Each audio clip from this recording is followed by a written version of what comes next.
தொடர்ச்சியாக சமூக வலைதளங்களில் விடுதலை சிறுத்தைகள் கட்சியில் சிட்டிங் எம்எல்ஏக்களுக்கு சீட்டு கொடுக்காததை பற்றி, குறிப்பாக ஆலூர் ஷானவாஸுக்கு இந்த தடவை வாய்ப்பளிக்காததை பற்றி பல்வேறு விதமான கருத்துக்கள் வந்து உலாவிக்கிட்டு வருது.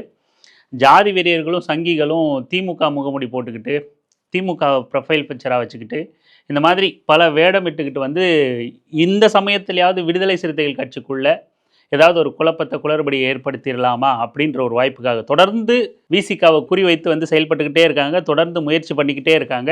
அந்த முயற்சி வேட்பாளர்கள் அறிவிக்கிற வரைக்கும் கூட தொடர்ந்துக்கிட்டே இருக்குது அப்படிங்கிறத நம்ம கவனிக்கணும். அப்படியா விடுதலை சிறுத்தைகள் கட்சி மீதும் ஷானவாஸுக்கு வாய்ப்பளிக்காததை பற்றியும் பல்வேறு கருத்துக்களும் அவதூறுகளும் வந்து கட்டவிழ்த்து விடப்பட்டுக்கிட்டே இருக்குது. அது குறித்து நம்ம ஏற்கனவே பேசியிருந்தோம்.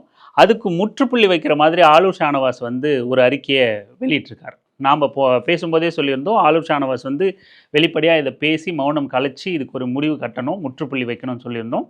அதுபோல் அவர் அறிக்கையை வெளியிட்டிருக்காரு. அண்ணன் திருமாவும் நேரலையில் வந்து சில விஷயங்களை பகிர்ந்திருக்காரு. அது குறித்து தான் இந்த பதிவில் பார்க்க போகிறோம். அது அவரோட அறிக்கையை தான் இப்போ பேச போகிறோம். அந்த அறிக்கையில் என்ன குறிப்பிட்டிருக்காரு அப்படின்னா, 2026 தமிழ்நாடு சட்டமன்ற பொதுத் தேர்தலில் விசிக சார்பில் போட்டியிட எமக்கு மீண்டும் வாய்ப்பு அமையவில்லை என்பதை வைத்து வலைதளங்களில் பல்வேறு கருத்துக்களில் விவாதம் நடைபெற்று கொண்டிருப்பதை அறிகிறேன். இதில் என் மேல் அன்பு கொண்டு எனக்கு ஆதரவாக கருத்து பரிமாறிய அனைத்து தோழர்களுக்கும் என் நன்றியை உரித்தாக்குகிறேன். அதே நேரத்தில் ஒரு கட்சியில் யாருக்கு எப்போது எப்படி வாய்ப்பளிக்க வேண்டும் என்பதை அந்த கட்சியின் தலைமை எடுக்கும் முடிவாகும். அம்முடிவு எதுவாயினும் அதை ஏற்றுக்கொள்வதே சிறந்த அறமாகும். அந்த வகையில் 2026 சட்டமன்ற தேர்தலில் தலைவர் எழுச்சி தமிழர் உள்ளிட்ட 8 வேட்பாளர்களும் வெற்றி பெற்று சட்டப்பேரவையில் விசிகாவின் குரல் வலுவாக ஒலிப்பதற்கும், நமது கூட்டணி சார்பில் களம் காணும் அனைவரும் வெல்வதற்கும், திமுக தலைமையிலான நல்லாட்சி மீண்டும் அமைவதற்கும் அனைவரும் ஒருங்கிணைந்து பாடுபடுவோம். எனது பொது வாழ்க்கையில்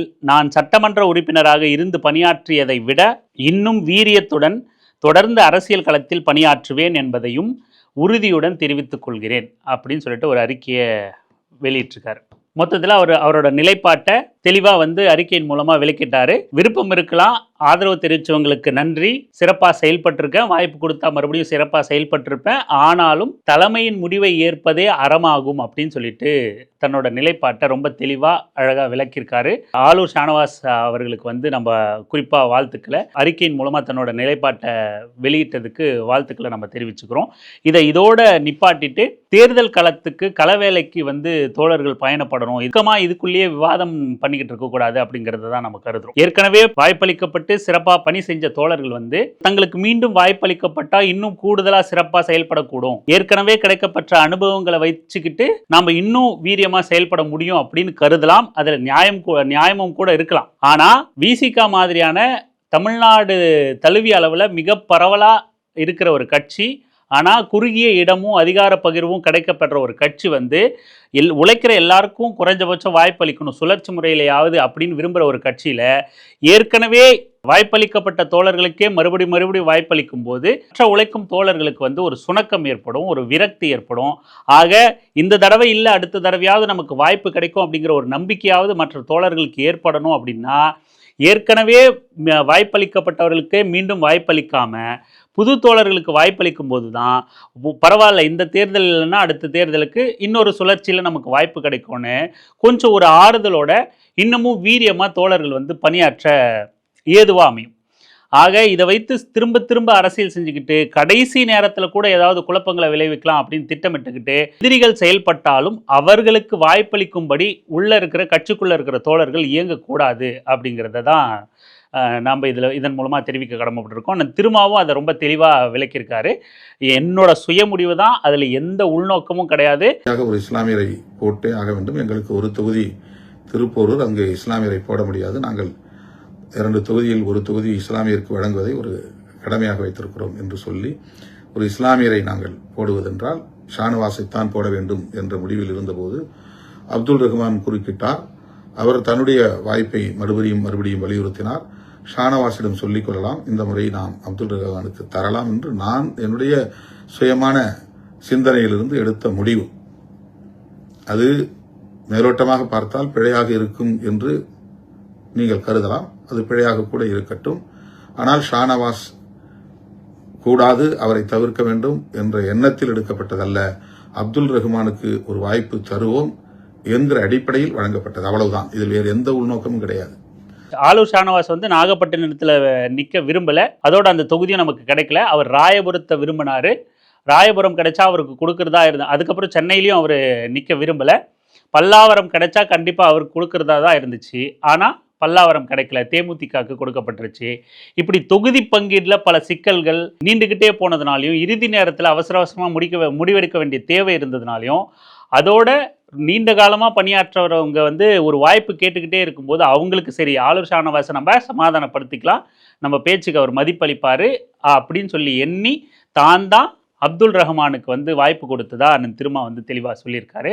ஆக ஒரு தலைமை ஒரு முடிவெடுத்திருக்கு. தோழர்கள் தலைமையின் முடிவுக்கு கட்டுப்பட்டு, அதாவது தேர்தலில் மிக முழு கவனம் செலுத்தி 8 தொகுதிகளையும் 100க்கு 100 வந்து வெற்றி பெற தான் பாடுபடணுமே ஒழிய, இவங்களுக்கு கூடுதலாக 2 சீட்டு கொடுத்தாலே இவங்களுக்குள்ள அடிச்சுக்கிறாங்க, இவங்களுக்கு வந்து ஒரு ஒற்றுமை இல்லை, 8 இடத்தையே இவங்களால வெற்றி பெற முடியல அப்படிங்கிற ஒரு பேச்சுக்கெல்லாம் இடம் கொடுக்காம இருக்கிற 20 நாளில் மிக தீவிரமாக பணியாற்றி, இன்னும் சொல்ல போனால் ஆலூர் ஷானவாஸை எல்லா இடங்களிலும் தீவிரமாக பிரச்சாரத்துக்கு களமிறங்கி அவர் எந்த அளவுக்கு கட்சியின் மீது தலைமைக்கு கட்டுப்பட்டிருக்காரு அப்படிங்கிற அந்த உணர்வை அவர் வந்து வெளிப்படுத்தி, தோழர்கள் அனைவரும் தீவிர பிரச்சாரத்தில் ஈடுபட்டு மக்கள்கிட்ட கட்சியை இயக்கத்தை கொண்டு போய் சேர்த்து வெற்றியை இலக்காக கொண்டு செயல்படுறது தான் இதுக்கு ஒரு முடிவாக இருக்க முடியுமே தவிர, உட்கட்சி பூசல் மாதிரி சும்மா அரசல் புரசலாக எதையாவது ஒன்று பேசி ஒரு இறுக்கமான சூழல் வச்சுக்கிட்டு அதன் மூலமாக வெற்றி வாய்ப்பை வந்து கடினமாக்கிடக்கூடாது அப்படிங்கிறது தான் தோழர்கள் உணர்ந்துக்க வேண்டிய செய்தி.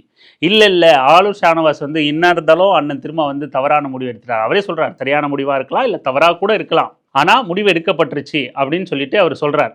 அப்போது அதுக்கு எசைஞ்சு தான் நம்ம வந்து ஒரு தலைமைக்கு கட்டுப்பட்டு இயங்கும் போது தான் ஒரு அமைப்பாக இருக்க முடியும். அமைப்பாக இயங்கும் போது மட்டும்தான் அதிகாரத்தை நோக்கி நகர முடியும், கோரிக்கைகளை வென்றெடுக்க முடியும், இல்லை நம்ம கோரிக்கைகளை நாமளே நிறைவேற்றிக்கக்கூடிய இடத்துக்கு நகர முடியும். அமைப்பாகாமல் எதுவுமே சாத்தியப்படாது. அதையும் மீறி சிலருக்கு தோணலாம், ஆலூர் ஷானவாஸ் மாதிரி திறமையாக வாதம் வைக்கிற ஆள்கள் இருக்கா, அவரை மாதிரி பேசக்கூடிய ஆட்கள் இருக்கா, இப்போ அறிவிக்கப்பட்டிருக்கிற வேட்பாளர் அந்த மாதிரி பேசுவாரா அப்படின்னு ஏதாவது எண்ணம் இருக்கலாம்.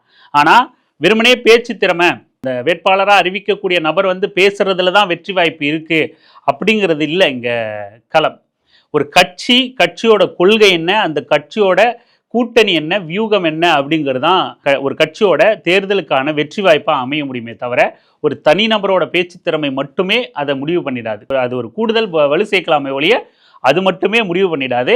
அப்படி பார்த்தா இன்றைக்கி திமுகவில் ஒரு 150 பேர் 160 பேருக்கு மேலே ஒரு வேட்பாளர்களாக இருக்கிறாங்கன்னா, எத்தனை வேட்பாளர்கள் பிரபலமான வேட்பாளர்கள், எத்தனை வேட்பாளர்கள் பிரபல பேச்சாளர்கள், எத்தனை பேரால் அப்படி வீரியமாக பேசிட முடியும்? அதற்கு மாறாதான் கூட்டணி கட்சி தலைவர்கள் பேச்சாளர்கள் மாறி மாறி முதலமைச்சர் உட்பட, துணை முதலமைச்சரை இப்போ இருக்கிற உதயநிதி ஸ்டாலின் உட்பட, இல்லை அண்ணன் திருமாவை வந்து திமுக பிரச்சாரம் பண்ணுறது, அவர்கள் வந்து விசிகாக்கு பிரச்சாரம் பண்ணுறது, இப்படின்னு தலைவர்கள் தொடர்ந்து தொகுதிகள் தோறும் வந்து போய் பிரச்சாரம் பண்ணுறது, இந்த கூட்டணிக்கு வாக்களிங்க அப்படின்னு சொல்லி மக்கள்கிட்ட கேட்குறது, மக்களுக்கான செயல்படுத்தப்பட்ட நலத்திட்டங்களை பேசுறது, இனி வந்தால் என்ன செயல்படுத்துவோம் அப்படிங்கிறத பற்றியான வாக்குறுதிகளை கொடுக்கறது, இவையெல்லாம் தான் வந்து ஒரு வேட்பாளரோட வெற்றி தோல்வியை நிர்ணயிக்கும். சுணக்கமில்லாமல் கட்சி ஒன்றிணைஞ்சி ஒத்துழைப்போட செயல்பட்டு தீவிர பணியாற்றும் போது மட்டும்தான் இந்த வெற்றி வந்து சாத்தியப்படும். மாறா உட்கட்சிக்குள்ள ஒரு இறுக்கத்தை ஏற்படுத்திக்கிட்டே இருந்தா மிகப்பெரிய ஒரு வாய்ப்பு. 8 தொகுதிகளையும் வென்றெடுக்கும் போது நம்ம முன்னாடி இருந்து சொல்லிக்கிட்டே இருக்கோம், விசிகாவுக்கான அடுத்த 5 வருஷம் மிகப்பெரிய பாய்ச்சலாக அமையக்கூடிய இந்த 20 நாளில் வேலை செய்ய போகிறது தான் அந்த பாய்ச்சலுக்கான உத்தரவாதமாக இருக்கும். அந்த வாய்ப்பை வந்து நழுவு விட்டுறக்கூடாது. எந்த முரண்களும் இல்லாமல், எந்த இறுக்கமும் இல்லாமல் தோழர்கள் வந்து ஒன்றிணைஞ்சு பணியாற்றும் போது தான் இந்த வெற்றியை அடைய முடியும். பேச்சுக்களை இனி தொடராமல் இதோடு நிறுத்திட்டு தேர்தல் பணிக்கு இறங்கணும். அது ஆலூர் ஷானவாஸாக இருக்கட்டும், அவருக்குள்ள சின்ன வருத்தம் இருக்கலாம், என்ன வேணால் இருக்கலாம், எல்லாம் களைஞ்சி எடுத்துட்டு அவர் பணிக்கு போகிறதா சிறப்பாக இருக்கும் அப்படிங்கிறது தான் அரசியல் வெங்காயம் கருதுது. அனைவரும் தேர்தல் பணியாற்ற களமாட தயாராகுங்கள் அப்படிங்கிறது தான் இதன் மூலமாக நம்ம சொல்ல வேண்டிய செய்தியாக இருக்குது. இல்லைன்னா மிகப்பெரிய வாய்ப்பு நழுவிடும், மிகப்பெரிய பாய்ச்சல் தடுத்து நிறுத்தப்பட்டுரும். கவனம் தேவை. நன்றி.